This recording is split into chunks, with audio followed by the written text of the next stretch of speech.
Good morning, Henry. How are you doing today? Good morning, Ms. Erica. I'm doing well, thank you. I really want to improve my English vocabulary. That's great, Henry. Improving your vocabulary is essential for better communication. Let's start with some practical tips to help you out. First, read a lot in English. Books, articles, and even simple news can introduce you to new words. That sounds doable, but sometimes I don't understand all the words in what I read. That's okay. When you find an unfamiliar word, try to guess its meaning from the sentence. If that doesn't work, use a dictionary or look it up online. Over time, you'll get better at understanding new words in context. Alright, I'll give it a try. What's the next tip? The next tip is to keep a vocabulary journal. Whenever you learn a new word, write it down with its meaning. Use it in a sentence so you remember how to use it. Oh, I like that idea. Can you give me an example of how to use a vocabulary journal? Sure. Let's say you learn the word curious. Write down that it means wanting to know or learn something. Then, use it in a sentence like, I was curious about the story's ending, so I kept reading. That makes sense. It'll help me remember the words better. What's the third tip? The third tip is to learn word parts like prefixes and suffixes. These are little word pieces that can change the meaning of a word. For example, un usually means not, like unhappy, and or can make a verb into a person, like teacher. That's interesting. So, understanding these parts can help me understand new words. Exactly. When you come across a word with a prefix or suffix, try to guess its meaning based on those parts. I'll start paying attention to that.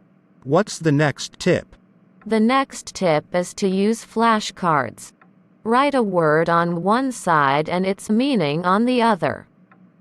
Then, you can go through them and test yourself. That sounds like a fun way to study vocabulary. I'll give it a shot. Sometimes, I forget words quickly after learning them.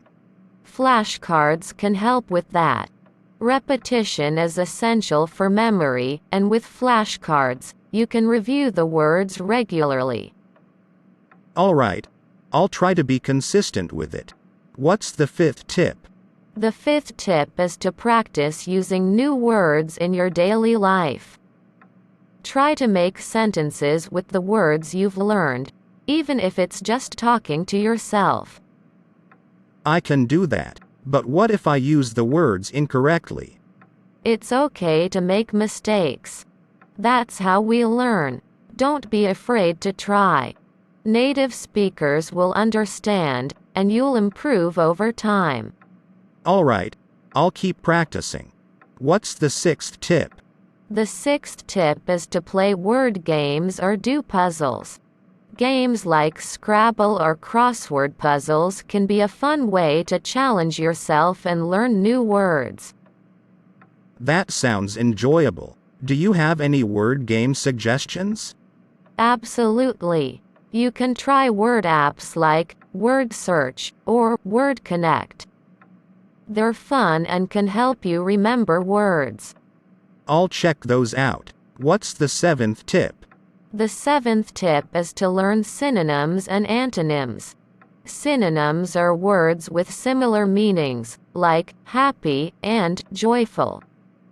Antonyms are words with opposite meanings, like happy and sad. That's helpful. Having synonyms and antonyms will make my speech more interesting. Can you give me another example?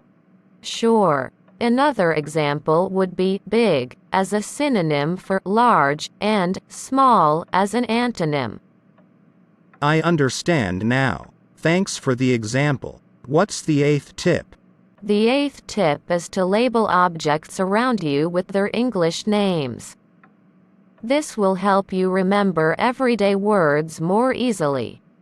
That's a simple yet effective idea. I'll start labeling things in my room. What's the 9th tip? The 9th tip is to listen to English songs and watch English movies or shows with subtitles. It will expose you to new words and phrases. I do enjoy listening to music. I'll pay more attention to the lyrics now. What's the 10th tip? The 10th tip is to talk to native English speakers if you can. Conversations with them will improve your vocabulary and understanding of natural speech. That's not easy for me, but I'll try to find opportunities to practice with native speakers. What's the final tip? The final tip is to be patient and consistent. Improving your vocabulary takes time, but if you keep at it, you'll see progress. I'll keep that in mind. Thank you for all these practical tips, Ms. Erica. You're welcome, Henry. Learning should be enjoyable and achievable. If you have any more doubts or need help, feel free to ask me anytime. I appreciate that, Ms. Erica. I'm excited to start using these tips and expand my vocabulary. That's the spirit, Henry. Keep up the good work, and you'll do great. Thank you, Ms. Erica. See you next time.